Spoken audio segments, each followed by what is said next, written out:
When you get a Bissell Power Force bagless vacuum cleaner, it empties the dirt container, and when you turn it off, it stops the filter. And we begin by unplugging the vacuum and clean the filters around here. And then grab the filter cup to the empty dirt container. And then when there's dirt on it, you put trash and clean the sponge on the filter.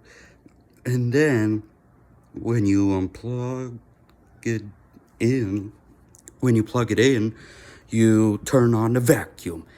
Yeah, and it works so big. Good.